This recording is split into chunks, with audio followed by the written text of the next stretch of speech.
বাংলাদেশের জিআই পণ্য যেগুলো চাকরির পরীক্ষায় আসছে সেগুলোই পড়ব। জিআইয়ের পূর্ণরূপ হলো জিওগ্রাফিক্যাল আইডেন্টিফিকেশন, যার বাংলা ভৌগোলিক নির্দেশক। ভৌগোলিক নির্দেশক পণ্য। জিআই পণ্য নিবন্ধন দেয় WIPO। বাংলাদেশে জিআই পণ্যের নিবন্ধন দেওয়ার কাজ করে শিল্প মন্ত্রণালয়। বর্তমান বাংলাদেশে জিআই পণ্য আছে মোট 51টি। বাংলাদেশের প্রথম জিআই পণ্য জামদানি শাড়ি। জামদানি শাড়ি জিআই পণ্য হিসেবে স্বীকৃতি পায় 2016 সালে। বাংলাদেশের দ্বিতীয় জিআই পণ্য ইলিশ। ইলিশ স্বীকৃতি পায় 2017 সালে। তৃতীয় জিআই পণ্য ক্ষীরসাপাতি আম।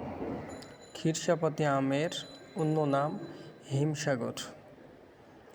ঢাকাই মসলিন জিআই পণ্য হিসেবে স্বীকৃতি পায় 2020 সালে। সর্বশেষ জিআই পণ্য হিসেবে স্বীকৃতি পায় টাঙ্গাইলের শাড়ি। টাঙ্গাইলের শাড়ি জিআই পণ্য হিসেবে স্বীকৃতি পায় 24 সালে।